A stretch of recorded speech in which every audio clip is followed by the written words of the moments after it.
Building an Octangular Log House in a National Wilderness. Episode 1. Photographs, text, and podcast created by Jack Lamb. Copyright 2026 John S. Lamb, all rights reserved. Observations about the nature of consciousness. Chapter 1. Assimilating my intent for a secluded reality. Filled with an urgent need to better understand my place within reality, in 1973, while living in Branson, Missouri, I suggested to my wife Nancy we acquire land as far from society as viable, where we might build a self-sufficient lifestyle. Envisioning her dream ranch where she would stable and train horses, she expectantly agreed. Accordingly, we eagerly began looking for property in the forest. Naturally, I promptly launched a presaged meditation of assimilated intent into our future, designed to manifest the acreage we required. And other than it being remote and secluded, as usual I did not prescribe any restrictions delineating where or what it would be. My intentions for going back to the land included a strong longing to live in isolation. But I also must confess to having a strange curiosity about whether I could in fact build a handmade house so suffused with pure consciousness it might withstand the temporal deterioration implicit in reality should it happen. My metaphysical explorations allowed me to understand the timeless existentiality of a transcendent awareness. I now comprehended how living with people was detrimental to my intent, and subsequently anticipated acquiring a piece of land, ideally with a cave, where I might meditate, contemplate and deliberate in cloistered subterranean environs exempt from unsolicited meddling. But although isolated parcels were quite inexpensive, prices soared prohibitively when the property included access to an underground cavern. Thus, as the weeks turned into months and the months approached a year, our attempts to purchase an appropriate property were frustrated by the greater size of isolated parcels, and our lack of commensurately greater savings. Even so, we continued to work and save in the hope we would find the property intended for Nancy and I. Eventually we had no choice but to accept the facts. The property where we were intended to live must lie outside the agreed radius of our search. Thus, we decided to stop looking. And then resume our quest for land out west in Colorado. However, the day we made this resolution, an unanticipated opportunity altered our resolve, when Charles, a friend who taught photography at the local college, asked if we had any interest in buying into a large parcel of land with him and his friends. Intrigued, though never expecting the property to be what we wanted, we met with the proposed partnership, which in addition to Charles, included Buzz, the president of the Ozark Society Conservancy, and his wife Nan, Dudley, a renowned bluegrass guitar flat picker, and his wife Deanie, and a third couple who later pulled out of the transaction. Surprisingly, as soon as Nancy and I learned about the incredible property they wanted to acquire, we agreed to enlist in their joint collaboration. Strangely, we had heard nothing about the proposed 12,000-acre Hercules National Wilderness Area partially bordering the property.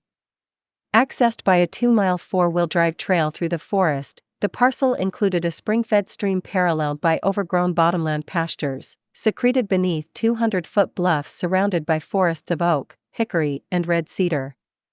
Miraculously, my artifice of assimilation, intended to manifest an alteration to our future, once again manifested my intent. But this time, it proved to be remarkably more idyllic than I ever imagined or expected.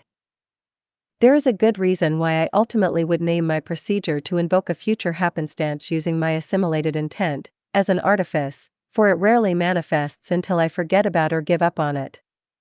After 4 decades reflecting on why this always occurs, I have concluded it functions similar to any search for something we do not have, or have lost and want to find.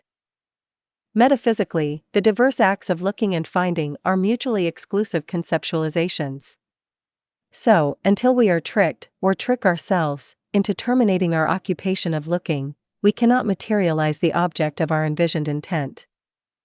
Several days later, Nancy and I visited the land and immediately knew this was where we were meant to be.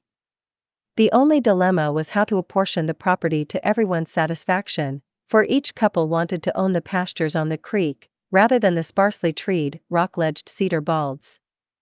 Consequently, we drew lots to determine which land segment would belong to each couple. Since we were the strangers in the group, Nancy and I kept a low profile and professed our amenability to the judgments of the majority. However, I for one held out hope that my directed intent to find the perfect parcel of land would manifest a wrinkle in our joint timeline to instantiate what we desired, rather than the lot we drew. Illogical to normality but aligning with my absorbed intent, during the following week our land partnership began to crumble, when Buzz learned the federal government intended to implement the policy of eminent domain on landholders within the boundaries of the proposed wilderness area who refused to sell. This meant if we purchased the property, we would have to sell to the government that portion of the acreage falling within the projected boundaries of the wilderness. And if we should refuse, then 20 years after the U.S. Congress voted to enact the law creating the Wilderness Enclave, we would have to turn our land over to the government with no expectation of fiscal compensation. Subsequently, when everyone was about to pull out of the deal, I said we would take the land falling within the boundaries of the wilderness area. While Nancy agreed to my proposal with trepidation, I knew I could circumvent an inevitable government takeover of our property under the policy of eminent domain, by implementing yet another artifice of assimilation to modify our timeline appropriately. My stratagem proved successful, and our land partners quickly agreed Nancy and I could assume ownership of the acreage everyone wanted, but now rejected because the government would confiscate it 20 years hence. From my point of view, it appeared unlikely I would still exist in this reality by then anyway, so the apprehension the others felt about owning the land within the wilderness boundaries was irrelevant to me. To replace the couple who dropped from the contract, Charles brought in his brother John and wife Jane. After which the purchase went through without another hitch. Almost immediately, Nancy and I began our preparation to build our home in the forested valley within the future boundaries of the proposed 20-square-mile Hercules Glades wilderness. Incredibly, our path into our joint future remained free of further perturbations, thereby providing an obstruction-free route to follow.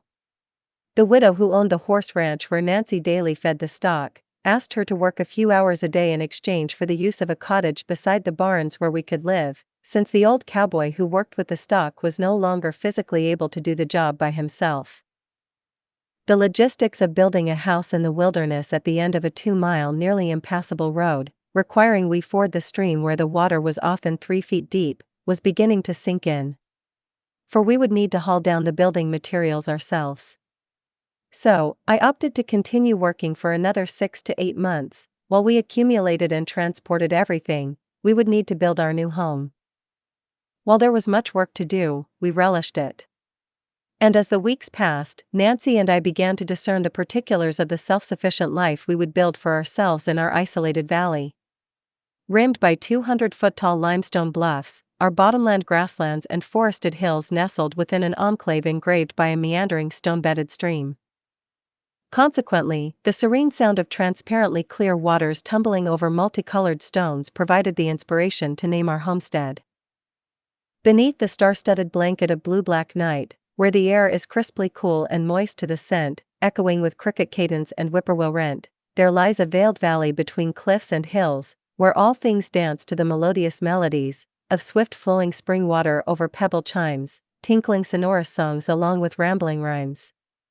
By these harmonious symphonies and pure tones, our home hereafter will be called Singing Stones. Chapter 2: Contriving to Create a Self-Sufficient Lifestyle. When the widow allowed Nancy to put the bay mare she borrowed from her new friend in the horse barn on her ranch, it was only until she foaled. Thus, before we could begin constructing our house at Singing Stones, we had to spend 6 weeks repairing the barbed wire strands and posts of the rickety fence delineating the perimeter of our bottomland pasture, where mare and colt would range. Nancy's new friend, Sue Yarborough, had 1,200 acres along 5 miles of the beautiful Buffalo River in Arkansas, where she ran an internationally known Arabian horse operation and working cattle ranch. Her comparable circumstances to ours might have led her to befriend Nancy. For while we would be forced to turn our land over to the government in 20 years, Sue was fighting a court battle with the National Park Service who were annexing her Valley Y Ranch for the proposed Buffalo River National Park. Although her words resolutely professed her intent to resist, Sue acted as if the battle had been lost because she was already finding homes for some of her favorite stock. This is how Nancy obtained a free foal, and later received the mare gratis as well when it was time to return her to her ranch. In 1975, when Sue ultimately sold the Valley Y to the National Park Service, she gave Nancy 2 more of her beloved Arabian horses, a 12-year-old white gray that won national awards in dressage, and a 1-year-old dappled gray gelding whose celebrated mother had once been a grand national champion. We often perceive restrictive limitations manifesting within reality, which could prevent us from the achievement and the maintenance of those conditions of existentiality we desire to create within, and persist throughout, our lives. How we deal with these constraints determines our relative degree of success, as well as whom we will potentially become if we can ultimately learn to control our own destinies. Some people will always accept the limitations they face as indisputable, while others will rail against those limitations in fruitless frustration and anger. But those who have taken the time to learn how reality works, understand that with strength of consciousness we can overcome any limitation, no matter how incontestable it may seem. And through unrelenting perseverance and staunch conviction, refuse to acknowledge any restriction manifest within our reality, counter to our conscious intent. Initially intending to use horses for the heavier work on our homestead, we acquired antique horse-drawn farm implements rusting in farmers' fields but still serviceable. We soon found a plow in good condition with a nearly new plowshare, and a neighbor gave us an old horse-drawn sickle bar mower and a spring-tooth harrow just because he wanted to get them out of his pasture. However, this equipment proved useless until we located a new leather harness in a backwoods hardware store in a tiny North Arkansas town priced reasonably at only $10. Several months after the colt was born, I plowed the 1/10 of an acre garden we laid out with the horse-drawn gear. While I did more work than the mare the first hour, once I learned to keep the plowshare from burrowing too deep, the job went much more smoothly. I would have plowed with a horse every year had we not needed to put up a 6-foot hog wire fence around the garden to keep the deer from eating our vegetables. While I had never built a house, I worked with my father renovating the houses we lived in as we moved every time he accepted a promotion from his employers. And because my recollection was sharp and clear, I had no difficulty remembering the construction techniques he taught me: carpentry, plumbing and electrical. And then consciously building upon them through my congruent perceptivity. I firmly believed all knowledge resided in books. And when I wanted to learn something not available in any book, I questioned the old-timers eager to discourse on the skills and crafts they practiced in their youth to anyone willing to listen. Many people living in the Ozarks in 1973 still lived in log cabins erected in the late 1800s and early 1900s by their grandfathers and fathers, and most remembered familial stories recounted around the fireplace or stove at night when they were youngins. These people taught us how to plow and harrow a field, as well as churn butter. And they also shared recalled oral accounts of Quantrill's raiders hiding out from the Union Army in the forested hills and hollows of the Ozarks during the American Civil War. Additionally, because so many of these folks distilled moonshine in copper stills concealed hidden within the spring-fed hollows, the U.S. Treasury Department kept a full-time revenuer office in Branson. This obliging Treasury agent knew everything about making alcohol. And once I got to know him well, he taught me how to brew beer and ferment wine. When I designed our new house, an incredible book called Handmade Houses, A Guide to the Woodbutcher's Art by Art Borick and Barry Shapiro, Scrimshaw Press, San Francisco, 1973, influenced me with photographs of many exotic California houses crafted by hand without the use of power tools. The houses displayed in the book used an eclectic mix of building materials and creativity to construct a work of art rather than just an uninteresting dwelling. We wanted to build this type of house with our own hands, an octagonal log cabin composed of a mixture of wood, stone, and stained glass, raised around a massive limestone fireplace with the chimney rising through the 22-foot ceiling. During the design phase, we had hoped to perform construction solely with hand tools, crosscut and bow saws, chisels and mallets, axes, hammers, hand planes and hand drills. But when we first broke ground, we never truly understood the massive effort required to complete it. Nonetheless, I never questioned whether my artifice of assimilation would manifest the materials we needed to complete our house. Still, I sometimes stressed out because my preconceived expectations did not align with the actuality we daily encountered as we worked. Before starting construction, I drafted a complete set of blueprints specifying every aspect of my architectural design, including foundation, floor, ducting, rafter, and roof plans, detailed to each individual board and plank to be used, delimiting measurements and materials needed. Additionally, I made detailed drawings of every joint and corner, particularly important where log ends dovetailed together, because the cuts would need to be at 45-degree angles due to the octagonal shape, rather than the normal 90-degree cuts common to rectangular log cabins. There were sheds to build for tools, as well as a chicken house for our Araucana hens and rooster, not to mention a milking shed for the Jersey cow Nancy insisted we buy. Our cow, Old Blue, produced a gallon of milk morning and evening, 20% of which separated out as pure cream. Unexpectedly, one of the first things I learned from the old-timers with whom I spoke sitting in front of the general store in the nearby town was that my plan to fell the timber myself would delay construction for 2 to 3 years, because the fresh-cut logs would need to season before I could square them with my broad axe and assemble the house. Because I envisioned a log cabin construction, it was initially hard to wrap my head around this change. But as it happened, in looking for seasoned timbers at every backwoods sawmill in the region, I finally found a huge pile of squared 6 by 6 inch yellow pine timbers, 24 foot long and seasoned for 3 years. Cut for an order, but never picked up. If only to clear space in the yard, the mill operator sold them to me for 14 cents a linear foot. Fortuitously, my new partners in property, Charles and John, owned an antique 2-ton logging truck, so it merely took métier and muscle to load the 24-foot beams on the bed and haul them down our primitive road across Caney Creek to our house site. Living in a forested wilderness without electricity posed problems in several critical areas. How would we heat and cool our house in the sub-freezing winters and often steamy summers in southern Missouri? And how would we keep foods refrigerated, not to mention cook meals? Further issues included supplying hot and cold water for bath and toilet, and how to treat sewer waste. As intimidating as solving these daunting issues had seemed, I reveled in determinately assimilating the requisite knowledge to discover innovative solutions to these questions. And as an unanticipated advantage, it provided me the opportunity to exercise my conscious creativity to an extreme extent. Oddly, the pace at which I acquired new knowledge proved unprecedented in my experience.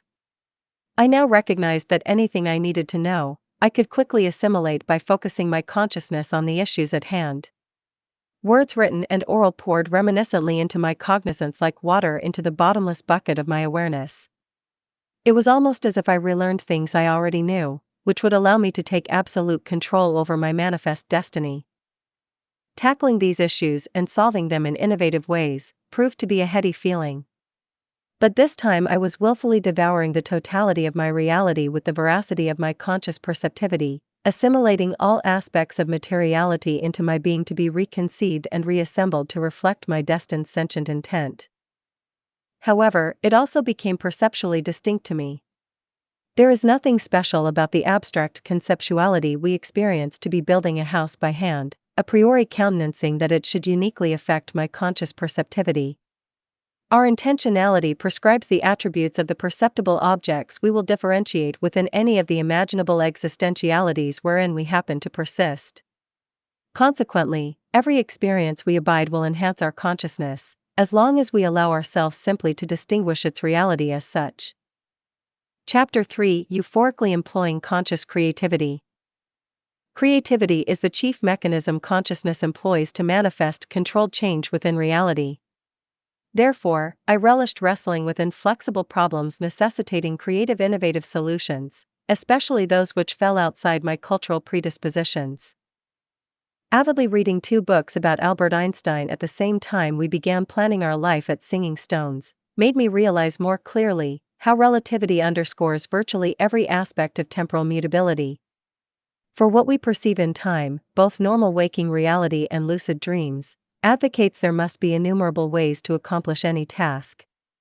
Thus, I had to focus my consciousness to discriminate my perceptivity. It would be 8 years before I had the opportunity to be a time traveler in a forgotten land, and under the tutelage of 2 anthropologists learn firsthand the true meaning of cultural relativity. How today people in other lands provide for life's necessities differently than we do. But even without this knowledge, I only had to look at my own cultural history to see how our ancestors did what needed to be done to live comfortably, and then modify it according to the skill sets employed in my own time.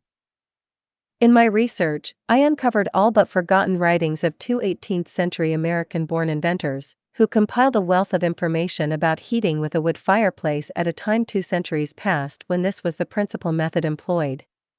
Benjamin Franklin calculated the effects of airflow on smoke, while Count Rumford, a pioneer in the discipline of thermodynamics, determined how to extract the most radiant heat from a fireplace by efficiently controlling airflow based on the size and proportions of the firebox and chimney.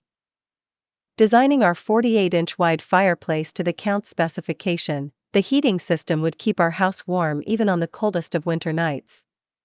In addition, I intended to use the ducting employed in conventional gas and electric heating systems to circulate air. Convection airflow through cold air vents run under floors to outside walls in each room would efficiently circulate heated air through the hot air vents to be set in all four sides of the fireplace, while the solid mass of limestone would store the heat generated by burning large oak logs, via conduction. I plan to increase the efficiency of the system by implementing a design apparently lost in the fog of time. Founding father and early scientist, Franklin, ascertained heating systems were inefficient because a fire requires oxygen to burn, thus consuming the heated air in a house in minutes, resulting in the cold outside air being drawn in through indiscernible cracks in the doors and windows. Consequently, Franklin recommended running a conduit from outside the building under the floor to the firebox so this colder air would be consumed in combustion and the heated air would be expelled through those same cracks. The ambient temperature of underground water in the Ozarks remains 58 degrees year-round, so a skinny dip in the spring-fed swimming hole alongside the house would cool an overheated body in minutes in summer. And to keep our house cool on summer nights, I intended to build a skylight near the roof peak in the loft to be opened each evening to release the hot air accumulated inside during sweltering days, thereby pulling in the creek-cooled air through the screen doors and windows. My convection cooling system functioned so efficiently, we often needed a light blanket on most summer nights. Building a workable gravity-feed water system was another challenge to solve. I intended to suspend a large enclosed water tank from the rafters beside the chimney, 16 feet above the hearth, just above a propane water heater resting on the second-floor loft level. If I could work out how to fill these elevated tanks, they would provide cold and hot water for all our needs. Once again, I imposed my personal expectations on the problem, rather than simply allowing the assimilated solution to manifest in time from my original intent. And after failing to find a water drilling rig owner willing to brave the difficult descent down the stair-step limestone shelves into the creek valley to our house site, I acquired a small handheld gasoline-driven drill to bore and pipe a shallow well. But alas, it was for naught, because after a long day of backbreaking work, we hit an impermeable layer of chert that shattered 3 diamond-studded drill bits. Since we would build the house behind the limestone ledge 20 feet from the spring-fed creek, I am not sure why the simpler solution to our water problems never initially occurred to me. Fortunately, I asked Tom Ailey to come down to evaluate the feasibility of pumping water directly from Caney Creek into the house using a cheap gasoline-driven contractor's pump. A close friend and neighbor, Tom was a groundwater hydrologist who also operated the Ozark Underground Laboratory, a research facility built around Tumbling Creek Cave. Had I consulted him initially, we would have saved a great deal of time and energy, for he explained the creek was passably pure for household use and advised we boil drinking water. While sharing his professional advice, Tom suggested where I should construct a buried dual-chamber anaerobic-aerobic septic tank to treat our wastewater, and proposed we pipe the treated effluent over the wet weather drainage tributary beside the house, into the pasture where I would bury leach lines to disperse the discharge.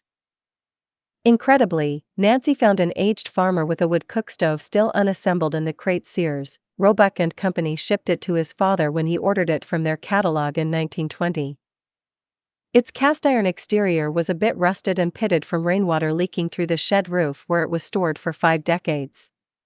However, both firebox and grates were in pristine condition.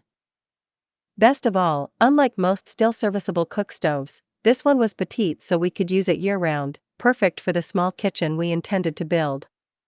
Not only did both the draft and air vents still function, the oven door temperature gauge even worked, and the spring handles and stove lid lifters were original. A benefit of living in the Ozarks, the hardware stores still carried stove black and blocks of pumice to clean rust off a wood stove top.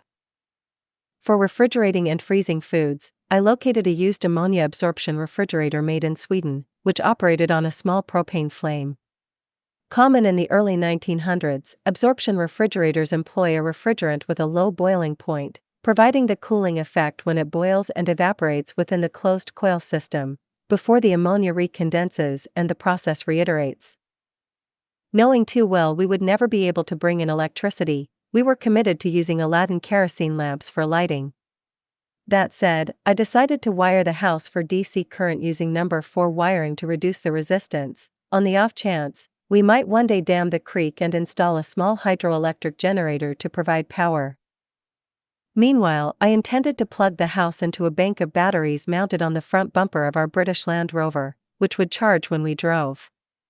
While this stopgap system did not provide much wattage, it did deliver sufficient current for a radio and a few lights. I wanted several stained glass windows in the house, so I visited the classroom of a teacher at the local college who taught students this ancient craft.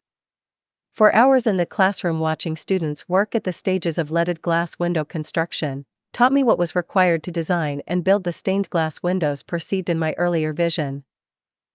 As the college had recently received a huge donation of colored glass from a once renowned company, which finally closed its doors after nearly 100 years of crafting stained glass windows, the art teacher offered to give me all the glass I would need. In addition, he said he would help me seal and set the leaded panes in a sitting room built off his workshop after I completed construction. Euphoric at the rate I currently acquired knowledge, I designed a large octagonal window portraying a bird superimposed over the sun surrounded by seasonal scenes depicting winter, spring, summer, and autumn. It turned out to be a massive undertaking, requiring many hours each evening. First, to draft a scaled design on paper pinned to plywood, then to cut the glass to shape and solder the lead cames to fasten the colored glass permanently. Glass cutting is a difficult skill not learned in a single night. But despite miscut glass and glass-sliced fingers, I persevered until the window looked as I envisioned in my mind's eye. Once finished, I edged the window in a wooden frame enclosed in an octagonal frame offset by 45 degrees enclosing 8 sheets of rose-colored glass.